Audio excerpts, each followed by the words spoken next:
Ya, kalau Cek. ajuan Pak. Maju lagi. Ajuan ya. Cukup? Cukup Pak. Ya. Ya.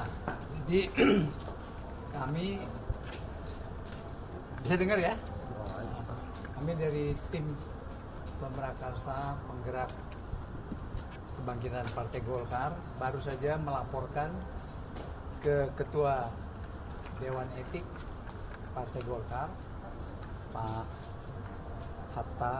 Muhammad Hatta, bahwa Pak Erlangga Hartarto, Ketua Umum Partai Golkar, telah melakukan pelanggaran berat atas konstitusi, yaitu anggaran dasar dan anggaran rumah tangga Partai Golkar.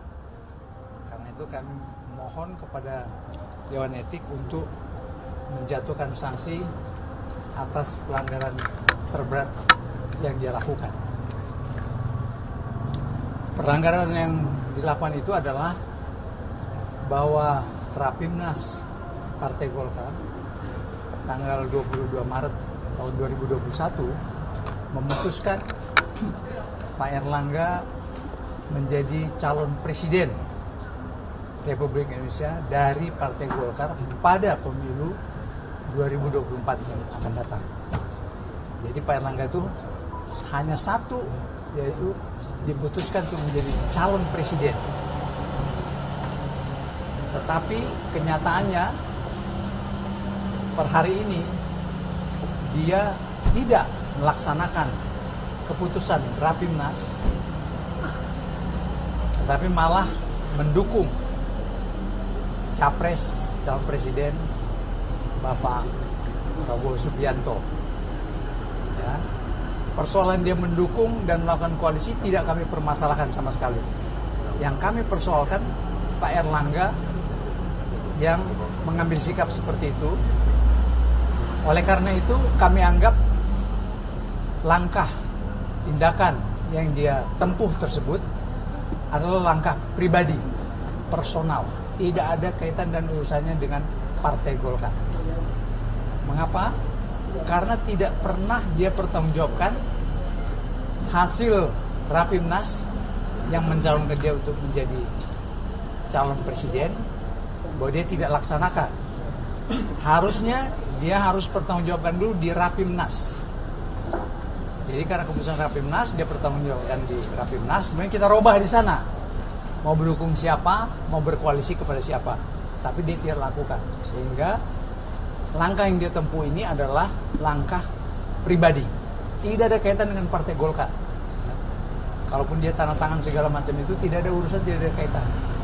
Jadi dia harus pertanggungjawabkan dulu dia punya sikap dan langkah. Dan dia juga, saya kira yang paling penting adalah pelanggaran berat terhadap konstitusi. Kalau dia katakan bahwa dia lakukan itu berdasarkan hasil keputusan Rakernas tanggal 23 Juni yang lalu, itu juga sebuah penyalahgunaan wewenang. Ya, karena menurut pasal 39 ayat 5A anggaran dasar Partai Golkar, Rakernas itu fungsinya adalah menyusun atau mengevaluasi program kerja hasil Munas, tidak mengambil keputusan politik. Keputusan politik itu hanya diambil oleh Munas, Munaslup, dan atau Rapimnas, itu saja. Jadi itu yang kami laporkan. Dalam kesempatan ini kami minta untuk Dewan Etik memproses, dan kebetulan Ketua Dewan Etik mungkin sudah di sini.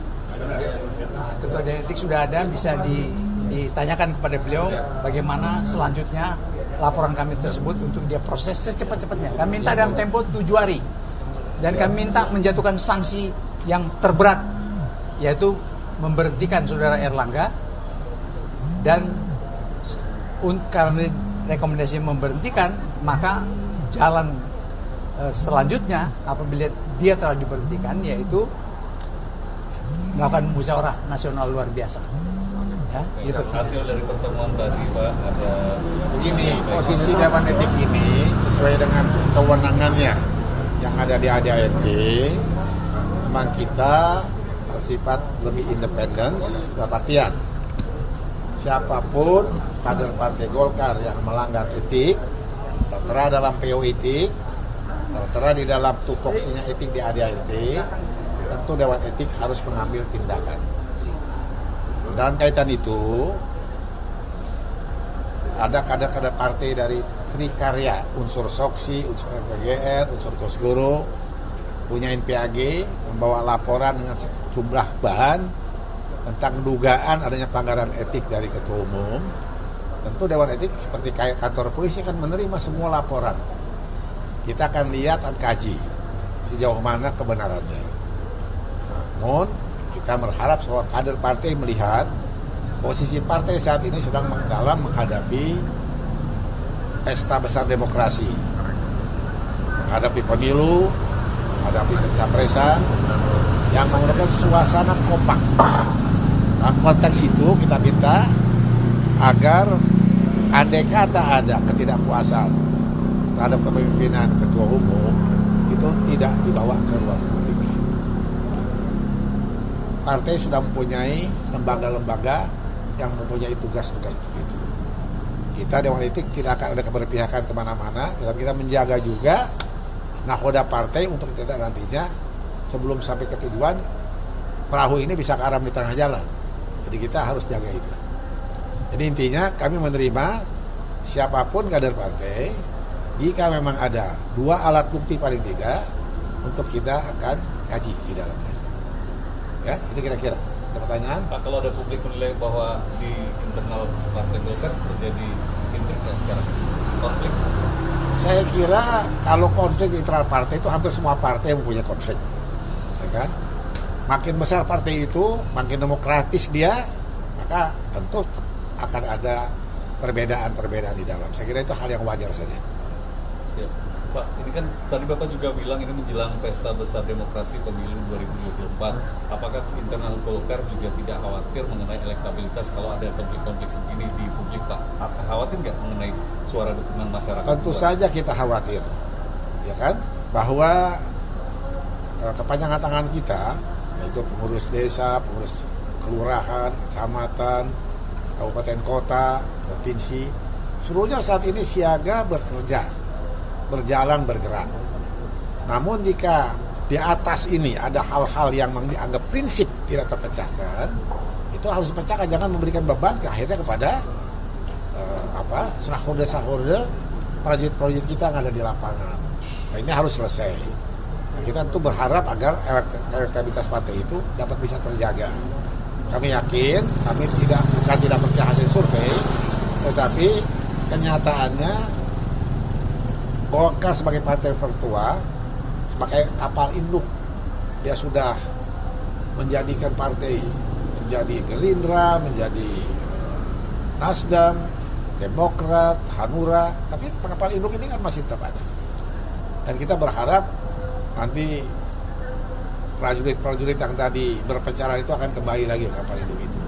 Dan itu jika memang ini marwah partai, marwah ketua umum itu dapat dijaga dengan baik.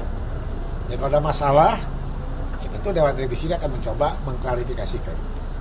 Kita akan klarifikasikan ini lapor yang ada ini pada ketua umum. Kita akan klarifikasikan. Jadi kita akan proses dalam artian sesuai dengan ketentuan yang ada. Ya, cukup jelas ya. Tadi pengaduan diminta 7 hari sudah ada jawaban. Kita nggak terikat, kita tidak mau ada deadline yang diberikan kepada Dewan Etik. Ya kan? Permintaan boleh-boleh saja. Nanti kita akan lihat. Pak, kalau misalnya Pak yang terbukti melakukan kesalahan, kira-kira sanksi apa yang diberikan dari Dewan Etik? PO Etik itu sudah mengatur.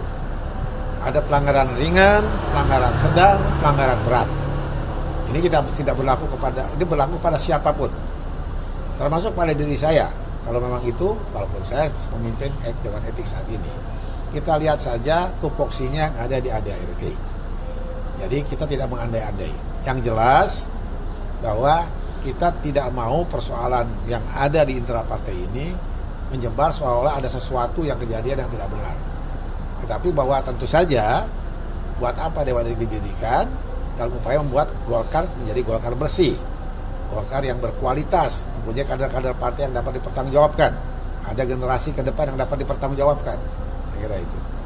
Jadi ini clear ya. Jadi saya juga agak sedikit surprise kok banyak wartawan ini, ya kan, supaya jelas bahwa kita tidak menutup-nutupi ada organisasi sebagai kader-kader partai senior, siapapun yang membawa persoalan dengan 2 alat bukti akan kita terima.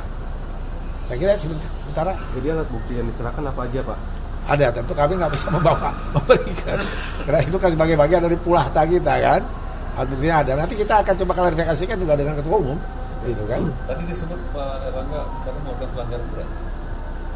Ya, orang kalau menuduh kan boleh-boleh saja. Sah-sah saja kan kita lihat kenyataannya. Gitu. Ya, jadi Dewan Etik tidak bisa berandai-andai terhadap materi-materi mereka yang membuat laporan.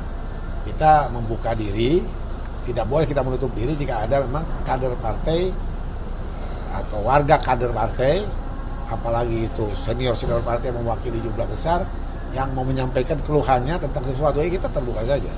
Selama ini yang bisa kita damaikan, kita bisa kasih pengertian, kita nasihati, tidak sampai kita melakukan upaya untuk sidang pelanggaran etik, sehingga kita harus merekomendasikan. Tapi kalau rekomendasi Dewan Etik tidak ditindaklanjuti oleh DPP juga, DPP salah. Karena itu kan sudah merupakan klarifikasi dari pada satu lembaga yang diamanatkan oleh Munas. Ya, paham ya? Akhirnya udah cukup deh. Ya, mau Jumat nih. Iya. Ya, oke. Terima kasih, Pak. Assalamualaikum.